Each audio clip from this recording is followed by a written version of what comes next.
Dan berikutnya saya akan sampaikan bagaimana posisi penutupan indeks harga saham gabungan di sesi kedua diperdagangkan hari ini, di mana IHSG ditutup menguat cukup signifikan di atas 1%, tepatnya di 1,48%.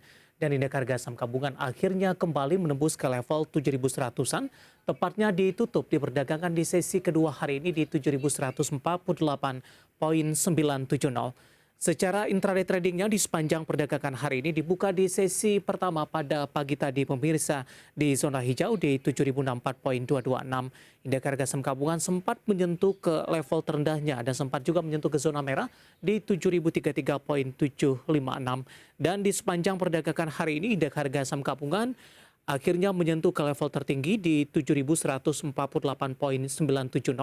dan level ini merupakan level penutupan di perdagangan di sesi kedua di hari ini. Dari update penutupan indeks harga saham gabungan, berikutnya kami sampaikan beberapa data perdagangan lainnya yang berhasil dihimpun oleh tim redaksi kami. Kita ke grafis yang pertama, bagaimana posisi dari penutupan indeks lainnya, seperti MNC 36 tertekan di 2,04%, menguat maksud kami di 2,04%, seiring juga dengan penguatan indeks harga saham gabungan. Jakarta Islamic Index juga menguat di 1,82%, LQ45 juga menguat signifikan di 2,05% dan ditutup di level 1050,946. Kita beralih ke rotasi pergerakan sektoral pemirsa. Sektor apa saja yang menjadi penopang penguatan indeks harga saham gabungan di sesi kedua diperdagangkan hari ini? Sektor energi memberikan kontribusi cukup signifikan di 3,32%, industri juga menguat di 2,80%, teknologi mengalami pelemahan di 1,47%, kesehatan melemah di 0,1%. Teknologi ada Goto yang tampaknya menjadi pemberat bagi indeks harga saham gabungan di penutupan sesi kedua hari ini. Selanjutnya kita akan coba lihat bagaimana saham-saham yang mengalami penguatan signifikan yang masuk ke dalam deretan top gainers pemirsa. Dari perbankan big cap dikontribusi oleh BBRI menguat di 4.590, BBCA juga menguat di 7.700.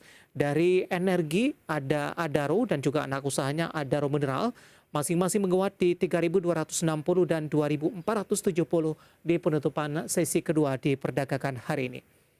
Bagaimana posisi saham-saham yang justru mengalami tekanan yang cukup dalam dan menjadi pemberat bagi indeks harga saham gabungan? Dari teknologi ada Goto, hari ini mengalami tekanan yang cukup dalam, namun level 300-an masih mampu dipertahankan dan ditutup di level 304. WINR juga melemah di 146, Inco juga melemah di 7.925, dan Antam juga melemah di 2.520. Tampaknya tidak seirama antara saham-saham di sektor pertambangan batubara dan juga logam mineral mentah di penutupan sesi kedua diperdagangkan hari ini. Selanjutnya kita akan update bagaimana data terakhir dari Bursa Asia pemirsa. Data yang berhasil dihimpun oleh tim redaksi kami dapat Anda saksikan juga di layar televisi Anda, di mana Nikkei melemah di 0,33% di 27.279,8. STI juga menguat di 0,61% di 3.260,98. Kospi juga menguat di 0,61% di 2.685,9. Sementara Hang Seng juga menguat lebih tinggi di 1,14% dan berada di level 21.363,85.